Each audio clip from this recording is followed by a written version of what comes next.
those guys, like, that's a skill, man. I mean, everyone takes all that shit for granted. No, you don't. Like, you don't know what any of that. Like, same with jiu-jitsu. And I agree with you. There's some danger when it comes to that stuff. But the main purpose of training and being good at it is so if you get one, like I said, most likely if it's a fight, it's going to end up on the ground at some point. And we want to work on more controlling force, less hopefully injuring force. And that stuff happens. That's what it is.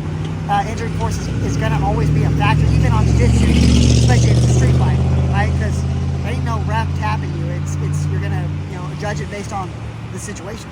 I consider an instructor for that. There's several of us in my department that we're KOGA certified. But here's the thing: is there's only so much that you can do. It's a lot of wear and tear on your body. Not even if I have, like, say, my partner's going to be the aggressor, the suspect, right? And I'm going to be the officer. I wear all my gear. Well, even for him, it's risk at him. He's going to get. Because what the day they call Red Man at the Academy, which is their fight day, right? It's like their big survival fight day. They come in. I'm one of the guys that they'll fight with,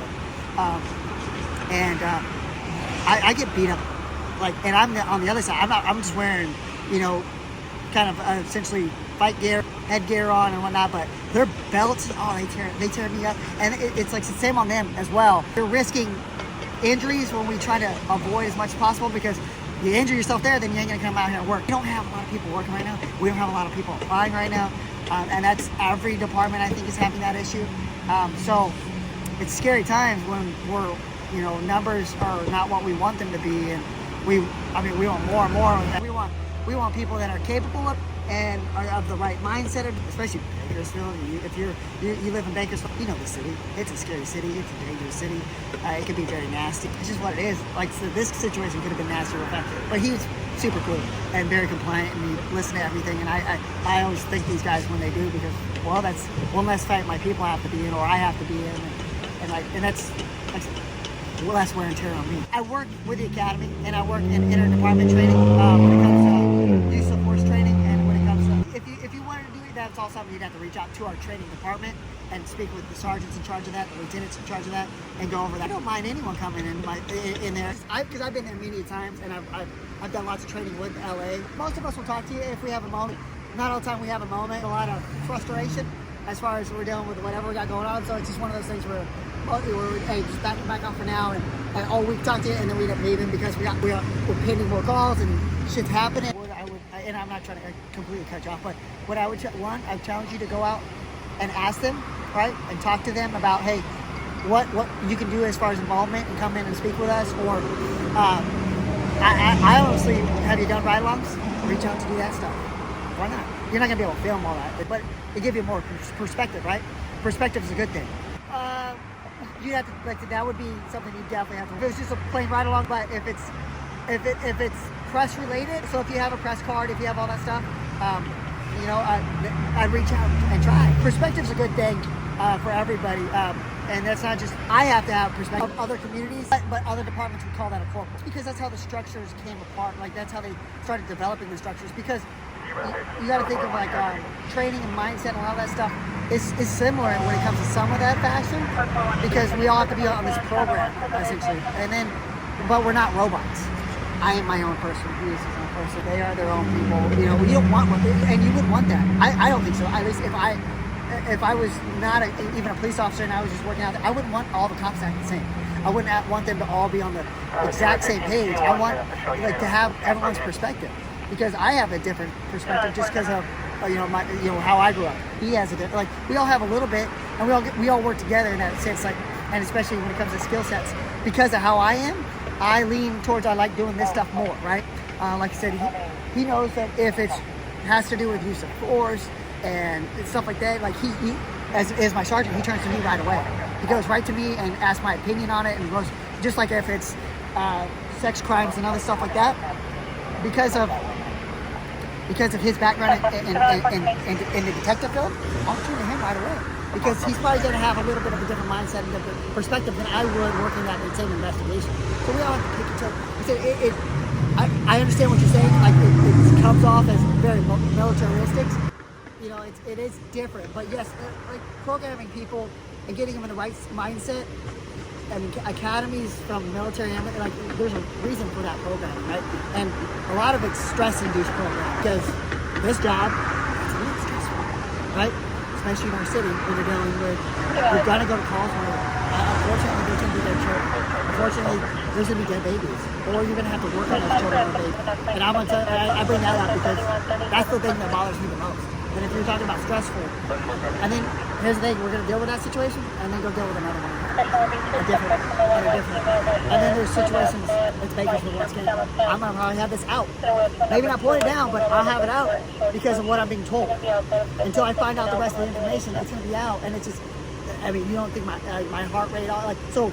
The reason I think a lot of that programming comes off that way is because that's that mindset we have to get people into before they hit the streets. And then, like I said, as you become out, you get out here, you get in the field training program, you do these things, you start to develop more of your personality as a police officer yourself. You work with other guys and you go, oh, I like how he works. I like how he works.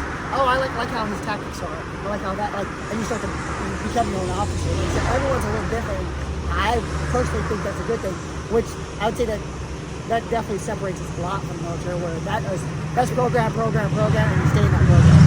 But like I said, we program initially because you have to, get that, like I said, that stress-induced programming, that ability to act under that pressure and keep going. Because like I said, it could be something, it could be shooting or whatever it is. I ideally can't freeze up, right? So if I freeze up, then someone like yourself is dead, or someone like myself is dead there, or they are. They're responding, and because I froze up and I didn't go into that programming, that mindset of, hey, it's time to work, let's go. Then I might be in a bad situation, and those who I'm supposed to be protecting or looking out for in the same situation now, because I couldn't get my mind to just focus on the task. Like, here's the task, let's go to work. And like I said, that in that retrospect, yeah, we have to get people, like I said, in that mindset. And through the years of I'm guessing through the years of people, trying to do the psychology behind academies, and they figured out still that this might be the best way of programming the brain to work under these stressful situations. So until there's more science, and there's a lot of science from things like force science, where we're getting more information about how our brain works under these stressful situations, whether it's perception time, reaction time, whatever it might be. I love a lot of what the Gracies do. Like I said, I'm trained in, at least in their first program, and I'm hoping to go to their second program.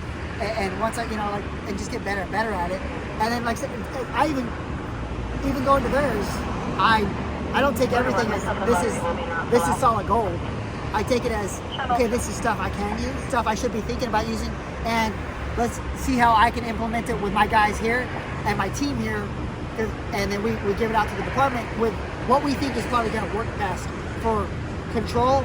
Like I said, to me, what I'm always thinking about is how do we control the situation with less injuring force and get it under control as quickly as possible, because all we're doing is destroying our own body too. And I tell my guys all the time, if you're going to be in a long fight, dude, it might not hurt today, it'll hurt later. I've been doing this, let's see, I told you I'm 38. My academy, I was either 22 or 23 when I went to academy. So I've been on since then. And ever since then, fight after fight over time. And like I said, I've been on concrete, on pavement, fighting people in the middle of the street. I don't mind, like I said, with my training and my expertise in the fight stuff, especially because we're talking about with caveman for 2 seconds. I don't mind talking about that stuff because like it is what it is. And if I'm supposed to be one of our department experts in the case matter, then I should talk about it freely with everybody out here. I don't mind, even if for some reason the department didn't like it, I would have a talk with them about it. But like I said, I'm perfectly fine talking with folks like yourself and anyone else if I have a moment to. Right now we do while they're figuring this out, and not the priority is coming out over my radio yet. I'm gonna curse myself because it hasn't been a great week. I mean, me and him, Sarge ended up in Victorville the other day, so it's been a long week, which was an interesting day that day. So nice talking to you, brother. I'm gonna get going. I'll tell you on yours, but I'm already forgetting his name. Kern Lives. He thinks my name's Kerner. Let's just keep it going. I'm just let him go all the time, just like I'm talking to you right now. Up and talk with him if I have a moment. And a lot of times I'll let him know what we're doing because obviously he's doing live streaming, so he wants to know what's happening. And if I can, I'll give him whatever I can, and help him with this thing. I don't need to film all day. I like the extra perspective. The majority of the time, the cameras are always in my favor, and then everyone else is in favor. Good, like film all, as long as you, like I said, I don't know you personally, and I'd have, even if talking to you now, I still would have you stand back, just because I have work to do here, and I don't need, you're recording, right? And there's some stuff, for the sake of my victims and other people, I do not need you to get audio live, because you're putting them at risk. And I like Colonel Ives guys, I talk to him all the time about it, and he's very cool, especially, like I said, I talk to him a lot.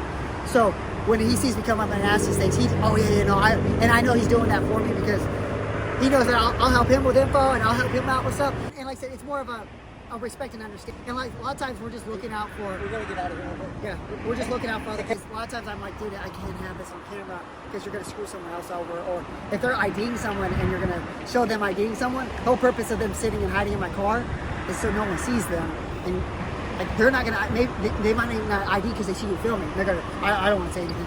If that's the case, then we have to, but we don't want to. We'd rather just have a mutual understanding of like, they're gonna have to look into it, and like I said, and just like anyone else's, we have ladder check and balance systems. Well, not in this case. I'm erring inside of my victims in my investigation, right? So I'm doing it based on what I have at the time.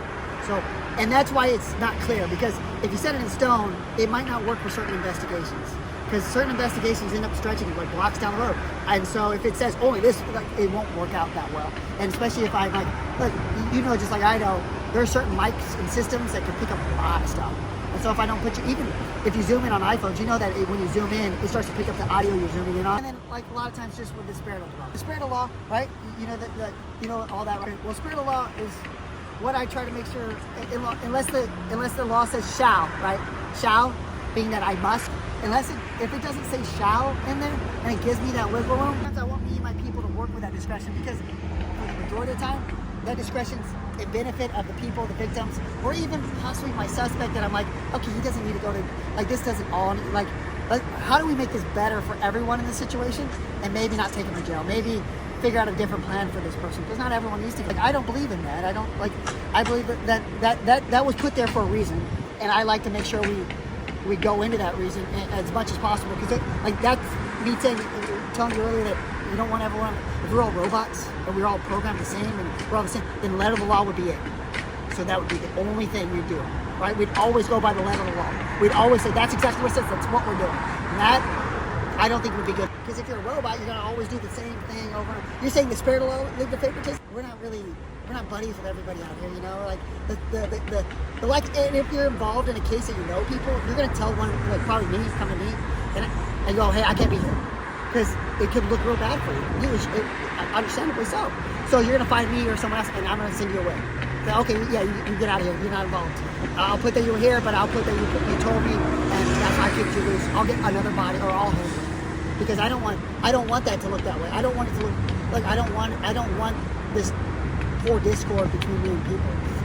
By me, I mean the suit and people out here, right? I gotta be going. Cocaine is a hell of a drug.